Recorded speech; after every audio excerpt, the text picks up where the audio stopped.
VD പ്രവാസം നടത്താൻ വേണ്ടി ഇവിടെ എത്തിയിട്ടുള്ള VD ബിന്ദോ സംസ്ഥാന ചെയർമാനാണ്. അതുപോലെ സജീവൻ പാനൂര്,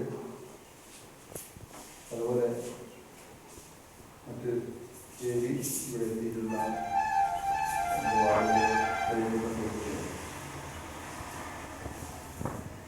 ഈ വിധവ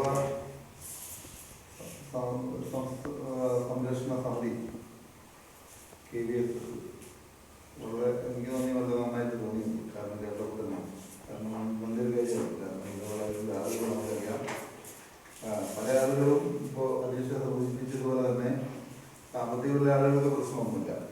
കാരണം അവർക്ക് അതുപോലെ ജോലിക്കാരായിട്ടുള്ള ആളുകൾക്ക് ഒക്കെ ആളുകൾക്ക് പെൻഷൻ കിട്ടും. അവർക്ക് അതിനൊരു വലിയ ബുദ്ധിമുട്ടില്ലാതിരിക്കും.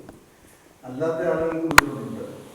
കാരണം ഇതുപോലെയുള്ള ആളുകൾ എന്ന് പറയുന്നത് നമുക്കറിയാം, നമ്മുടെ വീടുകളിലൊക്കെ തന്നെ വേറെ പ്രത്യേക ആശ്രയമൊന്നുമില്ലാതെ മക്കളായിട്ട് കഴിയുന്ന മക്കളുടെ കാര്യങ്ങളെന്ന് പറയുന്നത് ഇപ്പോൾ ഇരിക്കുന്ന ആളുകൾ എല്ലാവരുടെയും ആയിരിക്കില്ല. എന്നാൽ പോലും നമുക്കറിയാം ഈ കാലഘട്ടത്തിലൊക്കെ മക്കളൊക്കെ കാരണന്മാരെയൊക്കെ വലിയ വേറെ എന്തെങ്കിലുമൊക്കെ സ്ഥലത്തോടെ താമസിപ്പിച്ച് പൈസ കൊടുത്ത് പോകുന്നവരും അവിടെ കൊണ്ടുപോയി അവിടെ നിർത്തിയിട്ട് വരുന്നവരും പിന്നെ അങ്ങോട്ട് പോകാത്തവരും ആ തരത്തിലൊക്കെ ഉള്ള ഒരു കാലഘട്ടത്തിലൂടെയാണ് നമ്മൾ നീങ്ങുന്നത്. അപ്പോൾ അതിൻ്റെ പുറകിൽ നമുക്ക് പറയാം, നമുക്ക് ആശ്രയിക്കാനുള്ള ഒരു സംഘടന എപ്പോഴും എല്ലാവർക്കും സംഘടനയുണ്ട്. ഇപ്പോൾ വികലാംഗർക്ക് സംഘടനയുണ്ട്.